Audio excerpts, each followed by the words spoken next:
Okay, in this video, I want to go through the different semester project questions that you can be selecting from and sort of talk about some of the highlights or some of the interesting areas that you may go down if you pick one question over another. All right, so let's start with, you see these questions are grouped in swimming, biking, and running, sort of triathlon theme. And then down here, uh, more specific to triathlon and also some training topics. So swimming, what stroke rate should I use for swimming? And you see a parallel question in biking, what cadence, let me zoom, let me make this bigger. What cadence should I use for cycling? And then for running, what stride frequency should I use for running? These are all very similar type questions, but very unique to each sport. But the bottom line is one of the concepts that we have in sports is picking a rate, a stroke rate, cycle cadence, or run stride frequency for some optimality criterion. What does that mean? That means that when we go out and we start swimming, biking, or running, we just naturally pick a rate of movement of the cycles that we do. And usually this rate is related to something, some parameter that is either maximized or minimized. And so we talk about optimization of rate of oxygen consumption for preferred stride frequency during running, for example. And so each of these questions you can look at a bigger sort of a driving question. Why do you choose a particular stroke rate in swimming? Why do you choose a particular cadence in cycling or stride frequency in running? What's causing a runner, biker, or swimmer to pick that particular rate? And you can focus in on the physiology. You can focus in on what you're going to learn later on, energetic cost of locomotion or energetic cost of transport. Uh, those are good physiological parameters to understand and understand how a change in rate, stroke, cycle, or stride frequency can influence energetic cost of locomotion. You can also, look at how each of these parameters is related to power. Now, what you're going to find out as we go through this class, power is a description of how fast we're transforming energy from one form to another. And in this class, we're going to be typically talking about transforming chemical energy, fats, carbohydrates, proteins, to mechanical energy. That rate of transformation of energy in the chemical state to mechanical state is represented by the parameter power. So you can look at how these parameters are related to power or maybe to heart rate. And heart rate, what we'll come to find out, the reason why we measure heart rate during exercise is because it's a good proxy for rate of oxygen consumption, especially during aerobic based exercise. And that's why we measure heart rate. We don't measure heart rate necessarily to figure out how heart is beating. That's obviously what we are measuring. But the rate that the heart is beating during submax steady state exercise is related to rate of oxygen consumption.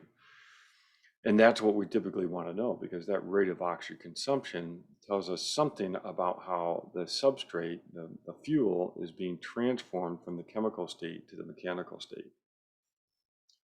So you can take those questions and look at stroke rate relative to heart rate, or VO2. Now, the caution with swimming is a lot of the research in the swimming world is built around events that we would see in the Olympics, 100-meter freestyle, 200-meter, 500, maybe a 1500-meter. What would be interesting is to even look at any research that's conducted in open water, for open water swimming and endurance swims, like maybe swimming the English Channel or some long open water swim. There are some good research projects out there on that. All right, which wetsuit should I buy? This is a great question from a biomechanics perspective because a wetsuit provides some buoyancy, but from a physiological perspective, the wetsuit also reduces the drag resistance force, therefore making swimming forward a little bit easier. So how does wearing a wetsuit influence swim velocity and any physiological parameter like VO2? Maybe even for given a rating of perceived exertion. You can also look at how an influence may influence core temperature. There's some good work now that's been created in the last 5 to 10 years on wearing a wetsuit in a triathlon in cold water, and then some more recent work that we've done swimming in warmer water, like 80 degrees Fahrenheit. Cold water is usually something down in the 60s or even below 60s. So looking at core temperature responses. And there you go. How do I stay warm during an open water swim? Obviously, the wetsuit is the first line of defense, but there's also thermal caps that people wear, maybe even thermal booties that people will wear. And it'd be interesting to look at any research related to not only the wetsuit, but also to some of this other gear, like a cap or booties. Yeah, gloves typically can't be worn in an open water swim. However, there are some races where the water is so cold that you can even wear gloves on your hands. So that would be another aspect to look at. Okay, some biking focused questions. I talked about the cadence one. What should my seat height be set at? This is again another good question from a physiological perspective. How does a change in seat height influence rate of oxygen consumption? Right?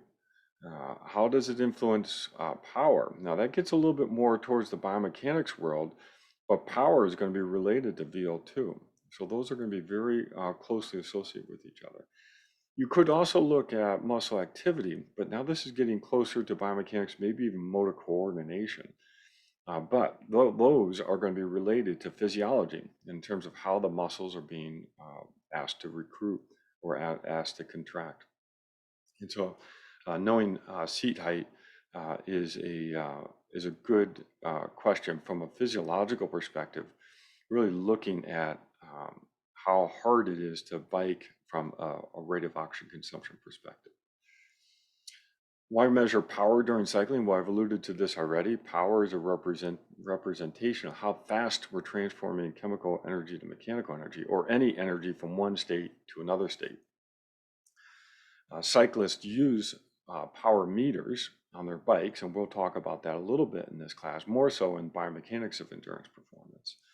But why measure power? Well, it's again another proxy for VO2. So now you have two proxies in cycling for VO2. You have heart rate and you have power. So you could look at the relationship between power and heart rate and factors that may influence that relationship during cycling.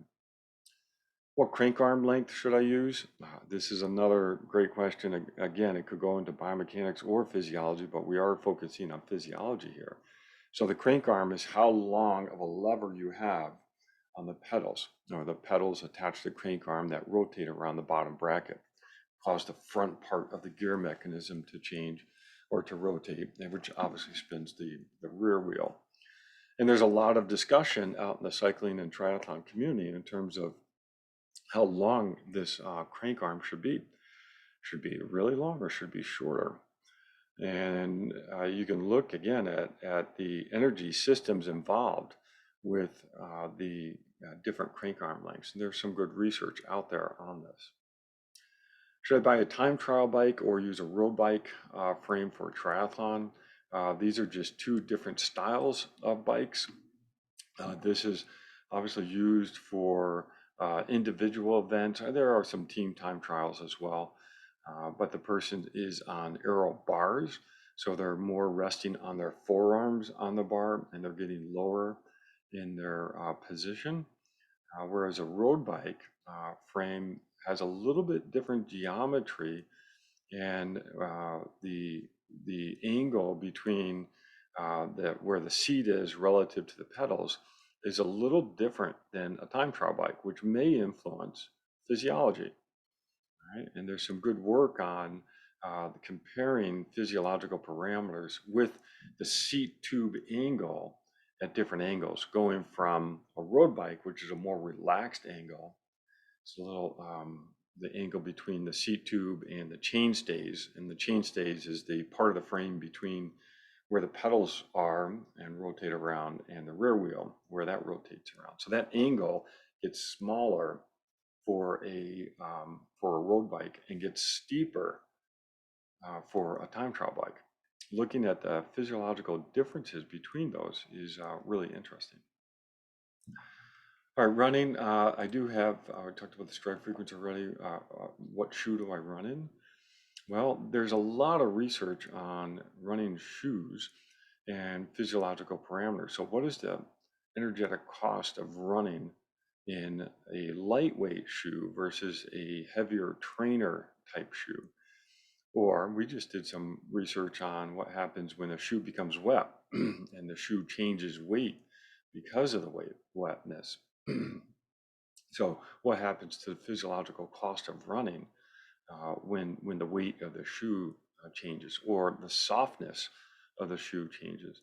There's been this pendulum that swings back and forth with shoes that people wear, from no shoes, running in bare feet, to something with really extreme cushioning. Well, what's the physiological comparison between those running conditions? And how does that influence run performance? A lot of good research in this area to look at.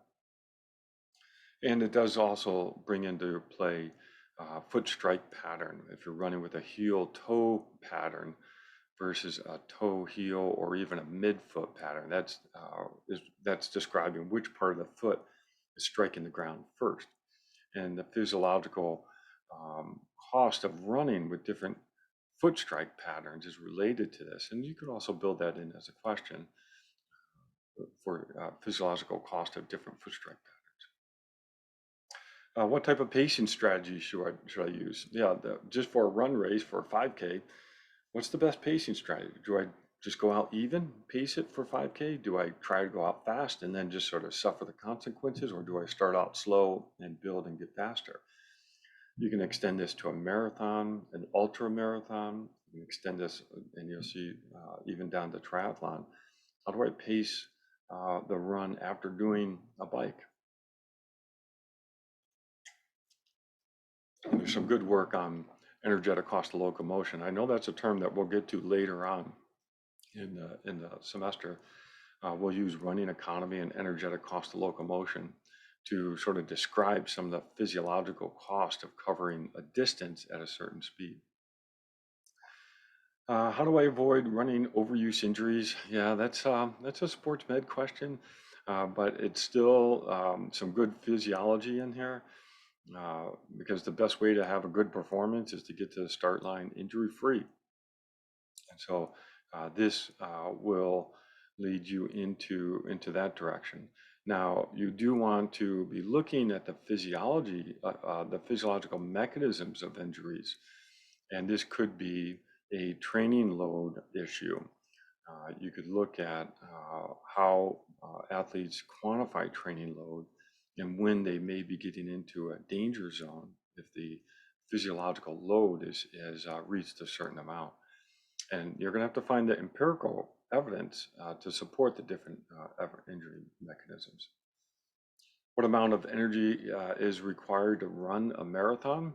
All right, that's important from a nutrition perspective, because I want to know how much fuel do I either need to have stored in me to complete a marathon, or how much do I need to take on during the course of a marathon, and then even what type of fuel to take on during a marathon. Do I take in carbohydrates? Do I take in fats? Do I introduce protein? This is a good question that blends physiology and nutrition together. All right, and then down here in this last category, should I incorporate plyometrics training? So plyometrics training is, a very important training regime for developing power and strength. But a lot of endurance athletes have turned to this form of exercise to help with endurance performance. And so you can look at the physiology of doing plyometrics and how that could cross over into endurance performance. But the focus here has to be on endurance performance. How do I best prepare for running after the bike segment? And so again, as mentioned that earlier, this could be a pacing issue. How do I pace the last portion of the bike segment in order to run? Or how do I exit T2 where I transition from the bike to the run? And what type of pacing strategy do I employ coming out of the run? How do I monitor training load? I've mentioned that training load already, but how do I quantify that? Well, there's lots of different software packages out there, Training Peak, Strava, Garmin Connect. You would need to look at not only those platforms, but also any research that's out there on developing some of the algorithms that are used for these programs to quantify training load. Training Peaks is probably the most sophisticated and most documented in terms of different ways that they use to quantify training load. And there is some good information on their webpage about that, but then also you can find some research to support some of those equations to quantify training load. What are the main injury mechanisms for triathletes? So now this is extending out not only running injuries, but now triathletes. And there is some good epidemiology work on that. And again, this is really related to physiology from the sense is you've got to get to the start line injury-free to have a good performance. What is the relationship between nutrition and power? I've sort of talked a little bit about that already, but power is representing that transformation of chemical potential energy to mechanical energy, generating a force over some time or at some velocity. So the nutrition is the carbohydrates, the fats, and the protein. So what is that relationship between being able to generate power and sustain power over an endurance event and what you need to take in or what fuels you need to have available? What is the importance of recovery to triathlon performance? The science of recovery is really interesting and continues to develop. And the recovery, the importance of this is where your adaptations to physiology are going to happen. So if you look at Hans Selye's general adaptation model, that recovery part of that model is so critical to the adaptations that an organism will undergo in order to improve performance. Thermoregulation, how to stay cool or how to stay warm in the opposing environments. This is great from looking at a core temperature perspective. You could also look at metrics in terms of heart rate, monitoring heart rate. Again, heart rate being a proxy for VO2. So you might even be able to find some research on economy of movement, whether it's swimming, biking, or running, more likely running in this case. Actually, there would probably be a good mixture of cycling in a environmental chamber in different temperatures and looking at VO2 and or heart rate, or putting a treadmill in these environmental chambers and looking at those same parameters. Why do I measure heart rate during exercise? I already gave the short answer on that. Heart rate is just a good predictor of VO2 in general for submax steady state exercise. If you're going weightlifting, probably not a good predictor of VO2 because in weightlifting, you're using both anaerobic and aerobic energy pathways.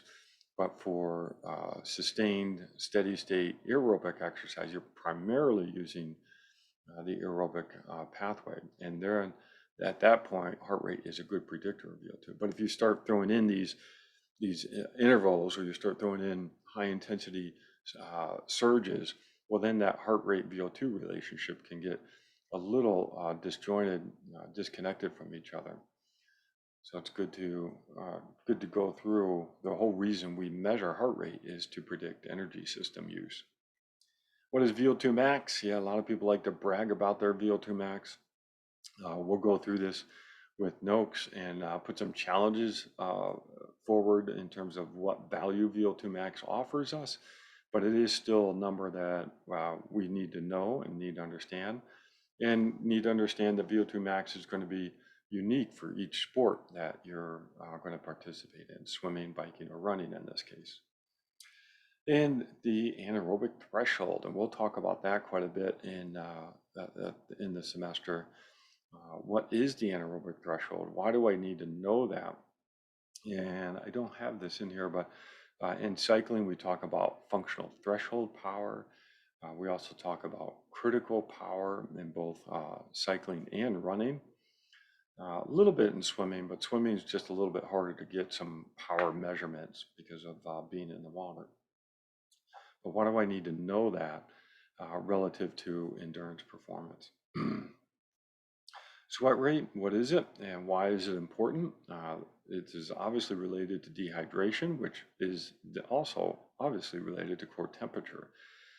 But it's also has to do, sweat rate also has to do with understanding electrolytes and maintaining homeostasis in the body during exercise. And this might also influence what you're going to drink during the course of an event, what's in that drink, whether that be carbohydrate, whether it be fats, or what amount of electrolytes, if any, that you would have in that drink. So understanding sweat rate will help understand what we're going to consume during the course of an event. Can I use strength training to improve endurance performance? That's sort of related to the plyometrics question.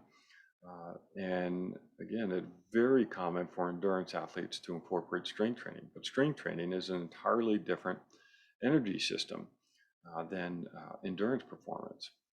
So what's the link between these? And is there any research supporting the idea that you can do strength training, but then have endurance benefits?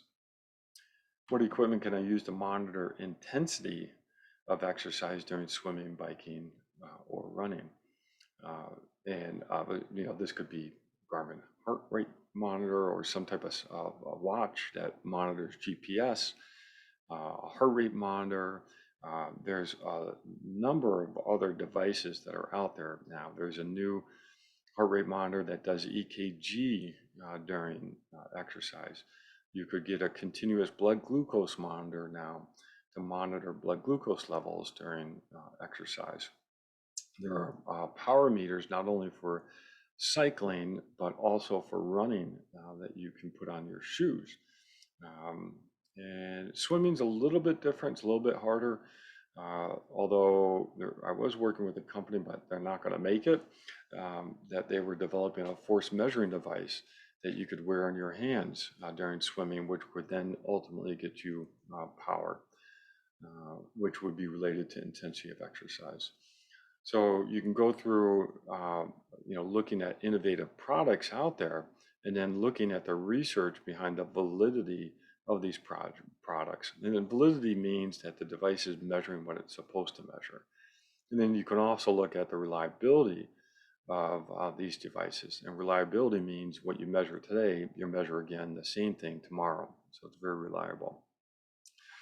Now, remember, you only got 3 minutes for your presentation. So as I talk through these, I'm throwing out ideas, but at the end of the day, you're going to have to zero in on one particular aspect of these questions.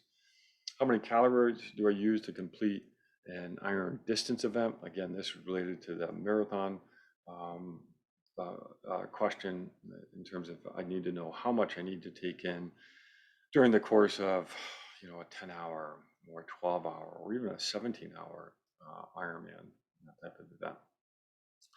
All right, so that's sort of an overview. Now, what you're going to have to do as we go through this first part of the semester is one, pick a question that you find interesting. But then two, you're going to have to identify the scope that you're going to try to answer the question with. And by scope, what I mean is how deep are you going to go? Well, the answers to these questions are sometimes different based upon what type of athlete you're dealing with. For example, if I'm dealing with pacing strategy, and I'm talking with, I'm not talking with Eliud Kipchoge, who did this sub 2-hour marathon, fantastic marathon runner. His pacing strategy might be quite different than someone, a mere mortal, age group athlete trying to complete an Ironman during the marathon portion of that Ironman. and trying to get in under 16 hours, or doing a marathon, Las Vegas marathon, and targeting a 5-hour marathon. That pacing strategy might be very different than someone who's trying to be at the pointy end of marathon performance. So you're going to have to look at the level of athlete that you're going to try to answer the question for, or you're going to have to give a big broad answer for lots of different athletes. You also can zero in on more specific aspects of athletes. Maybe you want to deal more with the older athlete, the masters athlete, someone over 40 or over 50, or maybe even, getting up or, in the 70 or even 80-year-old range. The answer for some of these questions for an 80-year-old athlete could be quite different than someone who's 20. And so, again, you're going to have to identify the scope. You could also look at targeted populations, maybe males versus females, or